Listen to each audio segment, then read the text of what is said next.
السلام علیکم ورحمۃ اللہ، بسم اللہ، الحمد للہ وحدہ والصلاة والسلام علی من لا نبی بعدہ واشہد ان لا الہ الا اللہ وحدہ لا شریک لہ واشہد ان محمدا عبدہ ورسولہ اما بعد فاعوذ باللہ السمیع العلیم من الشیطان الرجیم من نفخہ ونفثہ وحمزہ، بسم اللہ الرحمن الرحیم۔ الذين إذا أصابتهم مصيبة قالوا إنا لله وإنا إليه راجعون، صدق الله العلی العظیم ونفعني وإياكم بالذکر الحکیم۔ بہنوں بھائیو، ہماری ایک بہن انسانی ناطے سے بھی ہماری بہن ہے، دینی ناطے سے بھی ہماری بہن ہے، جناب عائشہ دنیا سے جا چکی ہیں۔ انہوں نے اپنی جان لے لی۔ ہندوستان میں یہ واقعہ ہوا، میرا خیال ہے گجرات، ریاست گجرات میں کہیں ہوا، ندی میں ڈوب گئیں اور انہوں نے اپنی جان خود لے لی، جس کو آتما ہتیا بولتے ہیں، آتما ہتیا بولتے ہیں ہندوستان میں۔ بہت دکھی ہوں میں، بہت رنج میں ہوں، اس لیے میں نے بہن کے لیے انا للہ و انا الیہ راجعون پڑھا۔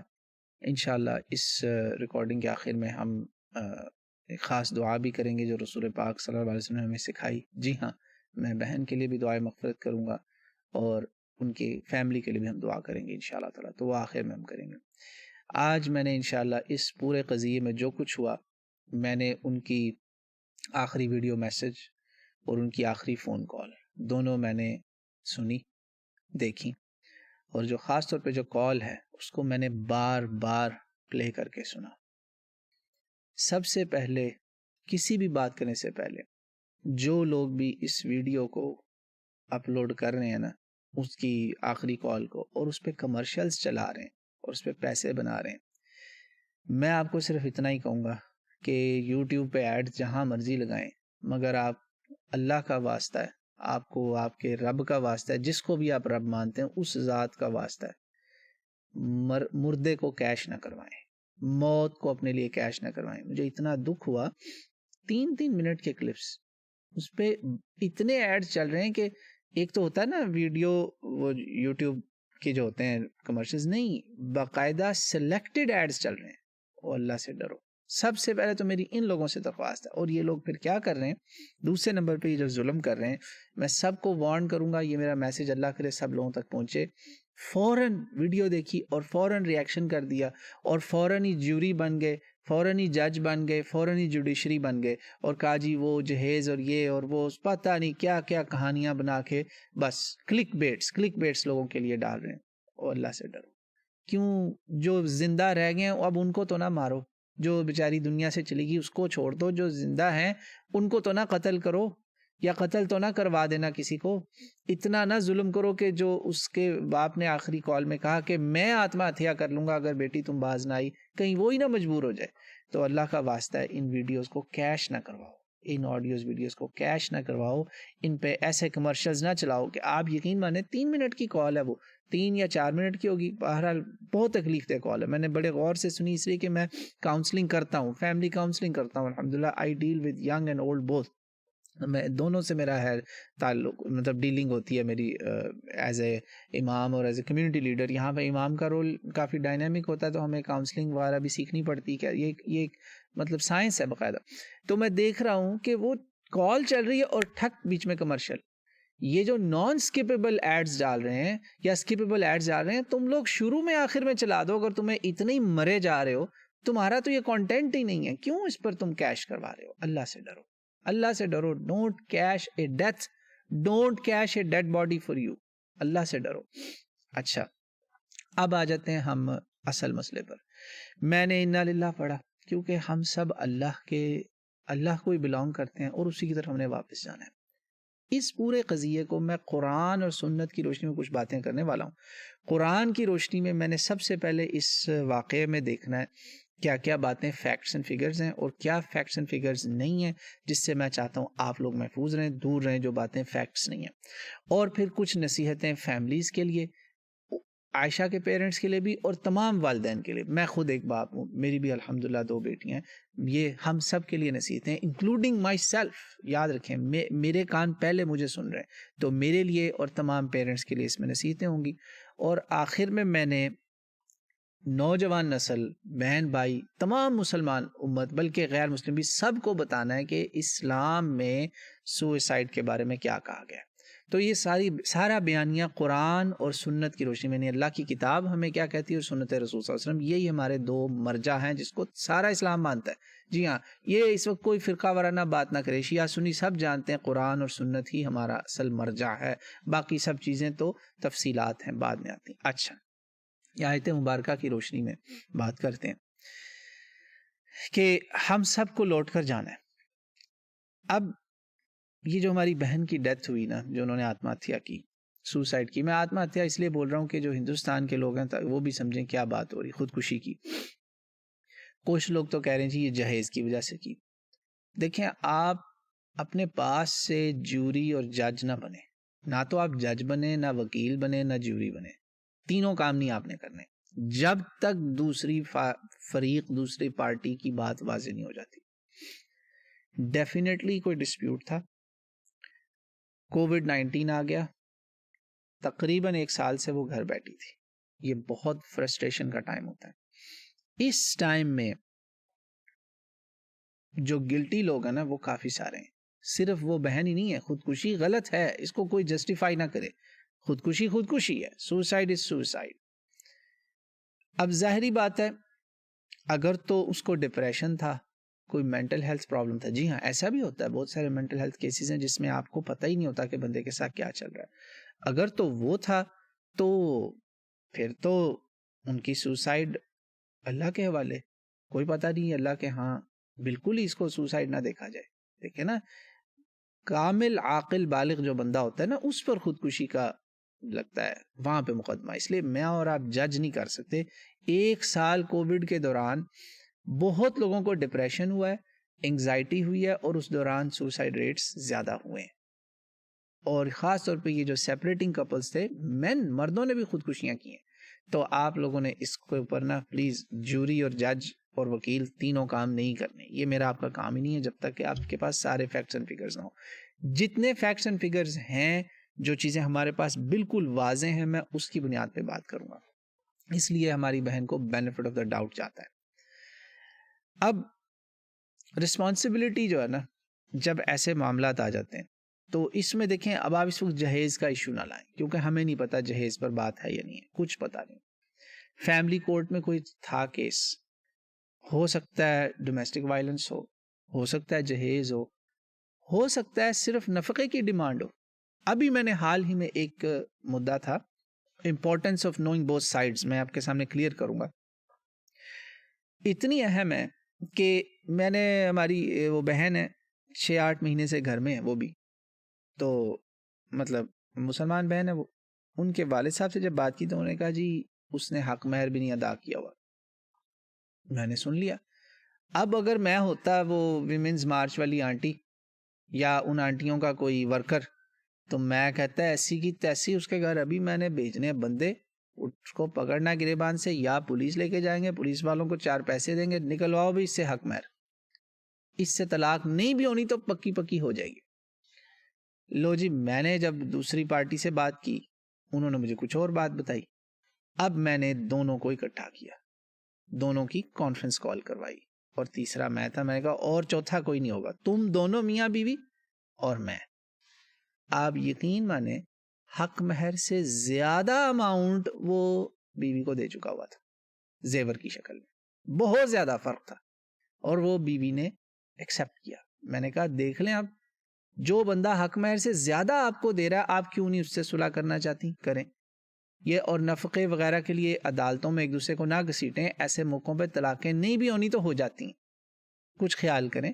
اس طرح بیچ میں کسی کو ڈال لیں، مجھے ڈال لیں، کسی اور جاننے والے کو ڈال لیں، کوئی تھرڈ پارٹی ہو، جیسے قرآن میں اللہ نے کہا ہے حکم من اہلہ و حکم من اہلہا، عادل بندہ، والصلح خیر، جو اس کو مانتا ہو اس کو ڈالیں، آپ کا معاملہ حل ہو جائے گا۔ اس لیے دونوں سائڈز کو جاننا بہت ضروری ہوتا ہے، بہت ضروری ہوتا ہے فیملی ڈسپیوٹس کے اندر۔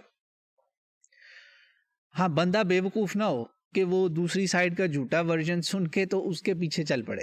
ایسے بھی کچھ بے وقوف ہوتے ہیں جو منصف بننے کی کوشش کرتے ہیں، مگر وہ بڑا غلط بلنڈر مار جاتے ہیں کہ جن کو ہم منصف سمجھ کے بیچ میں شامل کریں وہ الٹا کایا ہی پلٹ دیں۔ ایسے ایسے بیوقوفوں کو کبھی اپنے میٹرز میں آپ انوالو نہ کریں. I am sorry to say they need to be mature. تو be careful who you choose as your مصلح.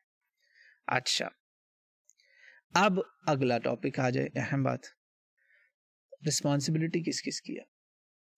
جی ہاں, اس میں رسپانسبلٹی ہے ہماری سوسائٹی کی, جو عورت کو شیم کرتی ہے ہر چیز میں کہ تم ہی قصوروار ہو. نمبر 2, ان ریتی رواج کی جن کا نہ دین سے تعلق ہے نہ دنیا سے, نہ یہ دین کے نہ دنیا کے, ان کا تعلق صرف لالچ سے ہے. تیسری رسپانسبلٹی ہے لڑکی کے ان لاز کی, اس کی سائڈ کی. وہ تو اب عدالت میں کھلے کی بات کہ وہ کیا رسپانسبلٹی تھی. چوتھی رسپانسبل پارٹی ہے ادھر اس کے ماں باپ, جی ہاں, اور بہن بھائی, باقی گھر کے فیملی ممبرز. ہوتا کیا ہے میں بتاتا ہوں کیسے. ان کا میں نے بتا دیا, ان کی طرف سے کوئی معاملہ تھا تو وہ 1 سال سے بیٹھی ہوئی تھی نا, اور وہ رکھنا بھی نہیں چاہ رہا, اب وہ طلاق بھی دینا چاہ رہا ہے. عدالت میں معاملہ کوئی لے کر گئے, اس کی وجہ سے ہوا ہو جو بھی. بہرحال اگین میں بتا رہا ہوں, صلح کے دروازے پہلے بند نہ کریں, پہلے یہ صلح کے گراؤنڈ لیول کام کریں جو میں نے آپ کو بھی مثالیں دی, پھر جائیں عدالت قانون کی طرف ایز اے لاسٹ ریزورٹ. ہم کیا کر رہے ہیں, ہم لاسٹ ریزورٹ پہ فرسٹ سٹیپ لے رہے ہیں, یعنی فنش لائن پہ ہم سیدھی چھلانگ مار کے جانا چاہ رہے ہیں, تو پھر واپسی کا راستہ کیسے ہو سکتا ہے؟ یہ سوچنا چاہیے تھا ہماری عائشہ بہن کو اور ان کے ماں باپ کو بھی. جی ہاں, ناؤ رسپانسبلٹیز آن فیملی کس لحاظ سے, وہ ایک سوشل ایشو ہے بہت بڑا. میں نے اس چیز کو بڑے قریب سے دیکھا ہوا ہے, یہ جو سوسائڈ اٹیمپٹس والے معاملات ہیں. یہ کوئی بندی یا بندہ صحیح ذہنی حالت میں تب کرتا ہے جب آپ اس کو کوئی آپشن نہیں چھوڑتے. کیا ہوتا ہے جب لڑکی اپنے گھر آتی ہے نا, اس کو اس کے بارے میں بہن بھائی اس کو گھورنا شروع کر دیتے ہیں, باپ ہی گھورنا شروع کر دیتا ہے کہ بھئی اب اس کو ہم گھر میں اس کو پالیں گے بیٹھ کر, اب اس کو اس کے بچوں کو بھی دیکھیں گے, یا اس کے خرچے بھی اب ہم اٹھائیں گے. جب یہ باتیں سنتی ہیں نا بیٹیاں, تو کہتی ہیں اس سے تو موت ہی اچھی, کہ نہ میرے ماں باپ کا گھر میرا رہا, وہ مجھے رکھنے کو تیار نہیں, مجھے بوجھ سمجھ رہے, اور نہ ہی ادھر والا گھر میرا رہا. تو پھر آخری آپشن کیا ان کے پاس بیچاریوں کو, بس وہ تو ہوگی نا مجبور. لہٰذا فیملی کا بھی ایک بلیم ہے. فیملیز کو ایسے موقع پر بیٹیوں کو سپورٹ کرنا چاہیے, ان سے پوچھیں آپ کیا چاہتی ہیں. چلیں صلح کی کوشش 1 بار کر لی, 2 بار کری, نہیں ہوتا بیٹا ٹھیک ہے, آپ جو کہو گی ہم وہ کرنے کا. آپ اگر واقعی صلح ہی چاہتی ہیں, ہم پاؤں پکڑ کے صلح کروا لیں گے, کر لیں گے کسی طرح. آپ چاہتی ہیں ہم کیس ودرا کر لیں, ہم آپ کی مان لیں گے.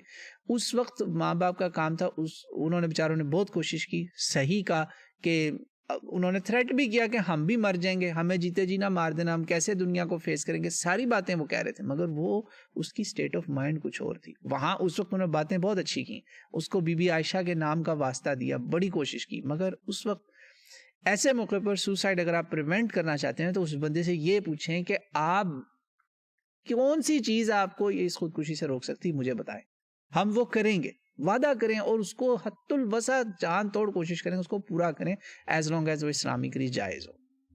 سوسائڈ پریونٹ کرنا, جان بچایا ایک کی تو پوری انسانیت کو آپ نے بچا لیا ہے. یہ آج دیکھیں نا, یہ انسانیت کا قتل ہوا ہے, یہ انسانیت کی خودکشی ہے. کہ ہمارے معاشرے میں کہاں ہیں وہ ویمن رائٹس ایکٹیوسٹ اور وہ عورتیں, کیوں نہیں 1 سال سے کسی نے اس کی مدد کی. یہ تو ہمارا حال ہے معاشرے کا. اور ناچنے یہ بینرز لے کے پہنچی ہوتی ہیں, گندے گندے پوسٹرز لکھ کے, انہوں نے خاک لوگوں کی مدد کرنی ہے. یہ تو بربادی کر رہے ہیں معاشرے کی. ایسی شریف بہنوں بیٹیوں کو کوئی پوچھتا نہیں. تو پلیز فیملی اور سوسائٹی کو ایسے موقع پر عورت کو یہ نہیں فیل کرانا چاہیے کہ you have nothing left for you, تمہارے لیے کوئی نہیں ہے, تمہارا کوئی نہیں ہے, تم مر جاؤ. ایسا ہو چکا ہے. بہت بہنیں جب اپنے ماں باپ کے گھر واپس آتی ہیں تو ان کو یہ تانے سننے پڑتے ہیں کہ اب کیا ساری زندگی ہم تمہیں رکھیں گے, تم اس سے اچھا ہے وہاں پہ ماریں کھا لو, جوتے کھا لو, جو کھانا ہے کھا لو, وہیں رہو, مرو جیو, جیسے بھی گزارا کرو. ایک یہ ایکسٹریم ہے. اور دوسری ایکسٹریم ہے جو وہ واپس جانا چاہتی ہے اپنے گھر, ہم اس کو بھی نہیں جانے دیتے. یہ بھی ایک ایکسٹریم ہے. both of these extremes are bad.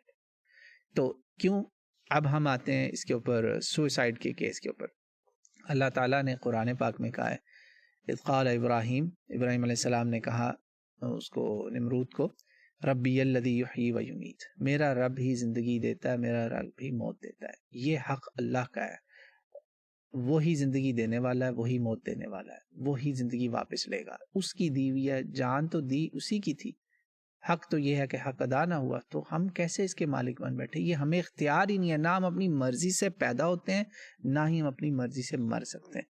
تو یہ آپ پوائنٹ ذہن میں رکھیں کہ آپ نے اپنی مرضی سے نہ جینا ہے، نہ اپنی مرضی سے مرنا ہے، یہ قرآن میں ہے، اس لیے یہ سوسائڈ حرام ہے، بالکل اس کے اندر کوئی شک شبہ نہیں ہے۔ باقی اب یہ اس کی کتنی سیویرٹی ہے اس پر میں ایک علیحدہ سے میسج جو ہے نا اپنے بردرز اور سسٹرز کے لیے ریکارڈ کرواؤں گا کہ سوسائڈ سے ہر مسلمان بہن بھائی بڑا بوڑھا سب بچیں، وہ انشاءاللہ اگلے ہم پھر میسج میں کریں گے باتیں تاکہ زیادہ لمبی نہ ہو جائیں۔ السلام علیکم ورحمۃ اللہ وبرکاتہ۔ اچھا، جو میں نے آپ سے وعدہ کیا تھا وہ دعا ہمیں ضرور مانگنی چاہیے ہماری بہن کے لیے۔ جی ہاں، وہ دعائے مغفرت کی مستحق ہیں، بلکہ انہی کے لیے تو زیادہ ہمیں مانگنی چاہیے دعا کہ اللہ تعالیٰ ان کی مغفرت فرمائے، ان پہ اپنا رحم خاص فرمائے۔ تو ہم وہی دعا مانگیں گے جو ہمارے نبی اکرم صلی اللہ علیہ وسلم نے تعزیت کے موقع پر ام سلمہ کے گھر جب آپ تشریف لے کر گئے رضی اللہ تعالیٰ عنہا، وہاں پر ان کے شوہر کی وفات پر آپ نے بہت اعلیٰ دعا مانگی، وہ ہم مانگیں گے انشاءاللہ۔ اللہم اغفر اختنا عائشہ، اے اللہ ہماری بہن عائشہ کی مغفرت فرما، ورفع درجتہا، اس کے مغفرت کے بعد اس کے درجات کو بلند کرنا، وجعلہا فی المہدیین، یعنی اے باری تعالیٰ اس کے درجات کو بلند کرتے ہوئے اس کو مہدیین میں شامل کرنا، یعنی ہدایت والوں میں داخل کرنا۔ واخلف من فی عاقبہا واغفر لها ولنا یا رب العالمین وافسح لها قبرها ونبر لها فیہا وبارک لها ولنا یا رب العالمین، یعنی یا باری تعالیٰ ہم آپ سے التجا کرتے ہیں کہ عائشہ کی مغفرت فرمائیں، اس کے درجات کو بلند کیجیے گا، اس کو مہدیین میں شامل کیجیے گا، اور اس کے گھر والوں کی خاص نگہبانی کیجیے گا، اس کی فیملی پر اپنا خاص کرم کیجیے گا، اور اس کی اور ہماری ہم سب کی مغفرت فرمائیے گا، یا اللہ ہم سب کو معاف کر دینا۔ یا باری تعالیٰ عائشہ بہن کی قبر کو منور کرنا، نور سے منور کرنا، رحم کا معاملہ کرنا، اس کی قبر کو کشادہ کرنا، اور اس کو اور ہمیں سب کو اپنی برکتیں نصیب فرمانا یا رب العالمین۔ یا رب العالمین، آپ ہی رب العالمین ہیں، آپ ہی تمام جہانوں کے پروردگار ہیں، ہم آپ سے ہی التجا کر سکتے ہیں کہ ہماری بہن کی خطاؤں کو معاف فرمانا۔ آپ عفو درگزر کرنے والے ہیں، آپ اس کی مجبوریوں کو جانتے ہیں، آپ اس کی ذہنی کیفیت کو جانتے ہیں، یا اللہ آپ ان پہ اپنا خاص کرم کرنا اور ان کو جنت الفردوس عطا فرمانا۔ یہ ہم نے اپنی بہن کے لیے دعا کی، باری تعالیٰ اس التجا کو قبول و منظور فرمانا اور ان کے گھر والوں کو صبر جمیل عطا فرمانا، اور اگر کسی نے اس کے ساتھ ظلم کیا تو اس ظالم کو اس سے حساب آپ لینا جیسے آپ اس کو بہتر سمجھتے ہیں۔ ہم سب پر اپنا کرم فرمائیے گا، ہمیں اس طرح کی آزمائش اور فتنوں سے محفوظ رکھیے گا، تمام مسلمان بہنوں بھائیوں کو توفیق دے یا باری تعالیٰ کہ وہ اپنی جانیں اپنے ہاتھوں سے نہ لیں، یہ جانیں ہماری اپنی نہیں ہیں بلکہ آپ کی دی ہوئی ہیں، ہمیں یہ بات سمجھنے کی توفیق عطا فرما۔ وصلی اللہ تعالی علی رسولہ خیر خلقہ محمد وعلی آلہ وصحبہ اجمعین برحمتک یا ارحم الراحمین۔ والسلام علیکم ورحمۃ اللہ وبرکاتہ۔